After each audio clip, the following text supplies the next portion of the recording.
আসসালামু আলাইকুম। জুরাইন আশরাফ মাস্টার আদর্শ উচ্চ বিদ্যালয় কর্তৃক আয়োজিত অনলাইন ক্লাসে সবাইকে স্বাগত জানাচ্ছি। আমি মোহাম্মদ মহিবুল। প্রিয় ষষ্ঠ শ্রেণীর শিক্ষার্থীরা, আমরা বিজ্ঞান বিষয়ের নবম অধ্যায়টির নাম আলোর ঘটনা, এটি নিয়ে আলোচনা করছিলাম। গত ক্লাসেও আমরা এটি আলোচনা করেছি। আজকে আলোর ঘটনা এই নবম অধ্যায়ের দ্বিতীয় ক্লাস। আজকে আমরা শিখব, একটি কাজ আছে আমাদের বইয়ে, পাঠ্য বইয়ে। কাজটি হলো আলো দিয়ে কিভাবে দেখি তা জানা। এটি আমরা আজকে দেখব, ব্যাখ্যা করব কিভাবে আমরা আলো দিয়ে দেখি।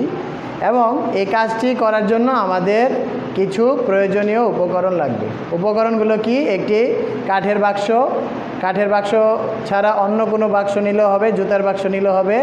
তাহলে আমাদের প্রয়োজনীয় উপকরণ কি? একটি কাঠের বাক্স লাগবে, তারপরে একটি নুড়ি পাথর, ছোট পাথর লাগবে, এবং কিছু কালো কাগজ লাগবে।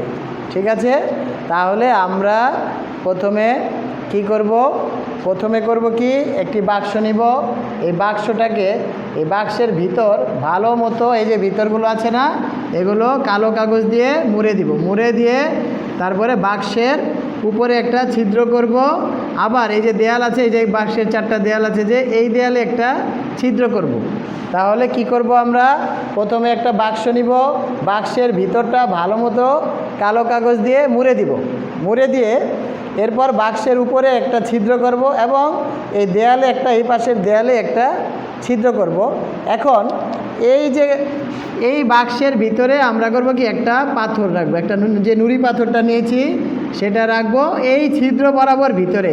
পাথরটা রাখবো কোথায়? বাক্সের ভিতরে, এই ছিদ্র বরাবর, এবং চারিদিক কিন্তু কালো কাগজে মোড়ানো থাকবে।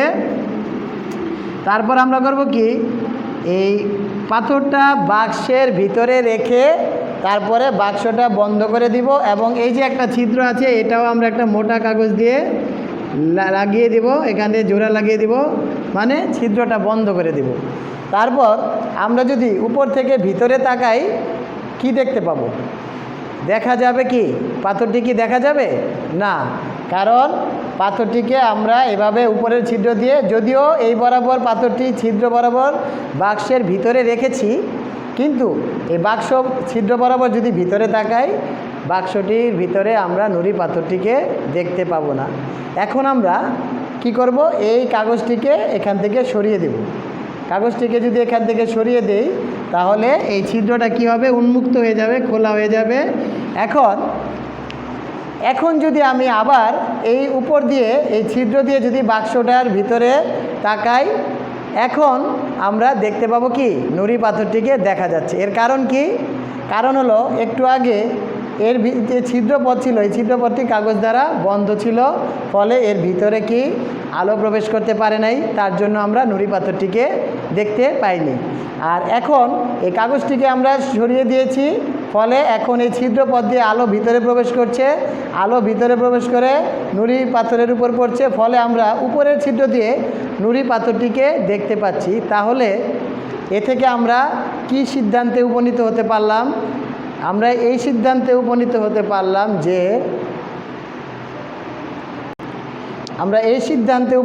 পারলাম যে, এই ছিদ্র দিয়ে আলো নুড়ি পাথরের উপর পড়ে নুড়ি পাথরের উপর থেকে আলো পড়ে, এই নুড়ি পাথরের উপর পড়ে আলো বাধা পেয়ে ফিরে আমাদের চোখে আসে, পরে আমরা নুড়ি পাথরটিকে দেখতে পাই। অর্থাৎ কোনো বস্তুর উপর আলো এসে তা আমাদের চোখে আবার পুনরায় এসে যদি পড়ে, তখন আমরা দেখতে পাই বস্তুটিকে। তাহলে কোনো বস্তুতে কি লিখতে পারি?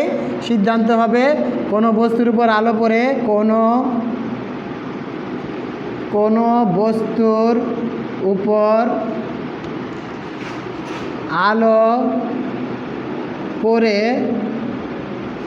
তা আমাদের চোখে এসে পড়লে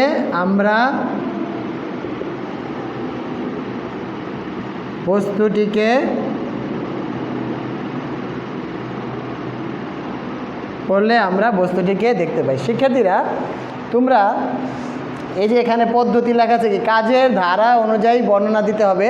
তোমরা পাঠ্য বইয়ে দেখে নিবে, এটা দেওয়া আছে বাসায় ভালো মতো। কিন্তু এই লেখাটা তোমরা লিখবে না। তোমরা যদি পরীক্ষায় প্রশ্ন আসে যে আলো দিয়ে কিভাবে আমরা দেখি তা একটি পরীক্ষার মাধ্যমে বর্ণনা করো, এভাবেই লিখবে, তবে পদ্ধতিটা এভাবে লিখবে না। পদ্ধতিটা আমরা যেভাবে বলেছি বর্ণনা করেছি সেভাবে লিখবে। যে একটি কাঠের বাক্স নেই, বাক্সটির উপরে এবং বাক্সটির এক দেয়ালে ছিদ্র করে বাক্সের ভিতর কালো কাগজ দিয়ে ভালোভাবে মুড়ে দেই। দুঃখিত, ছিদ্র করার পরে বাক্সের ভিতর কালো কাগজ দিয়ে মুড়ে এরপর আমরা নুড়ি পাথরটিকে রাখবো এবং একটি ছিদ্র আমরা মোটা কাগজ দিয়ে বন্ধ করে দিব। উপর থেকে ছিদ্র বরাবর তাকিয়ে ভিতর দিয়ে তাকাবো, এতে নুড়ি পাথর দেখা যাবে না। পরবর্তীতে আবার আমরা এই মোটা কাগজটিকে সরিয়ে দিব, এর ফলে এই ছিদ্রপথ দিয়ে আলো প্রবেশ করবে, নুড়ি পাথরের উপর পড়বে, ফলে নুড়ি পাথর থেকে আলো প্রতিফলিত হয়ে আমাদের চোখে এসে পড়লে আমরা নুড়ি পাথরটিকে দেখতে পাবো। এইভাবে বর্ণনাটা আমাদের দিতে হবে। এটা শুধু তোমাদের বলে দিয়েছি যে কাজের ধারা অনুযায়ী বর্ণনা দিতে হবে। সিদ্ধান্ত এইভাবে লিখবে যে কারণ একটা পরীক্ষা করার পর আমরা কী সিদ্ধান্তে উপনীত হলাম, সেই সিদ্ধান্ত দেওয়া যে কোনো বস্তুর উপর আলো পড়ে তা আমাদের চোখে এসে পড়লে আমরা বস্তুকে দেখতে পাই। শিক্ষার্থীরা, এভাবে তোমরা এই পরীক্ষাটি বাসায় ভালো মতো চর্চা করবে, দেখবে, পড়বে। সবাই যারা ক্লাসটি দেখছো তারা কমেন্ট বক্সে তোমাদের নাম, শ্রেণী, রোল লিখবে। সবাই ভালো থাকো, সুস্থ থাকো। সবাইকে ধন্যবাদ। আল্লাহ হাফেজ।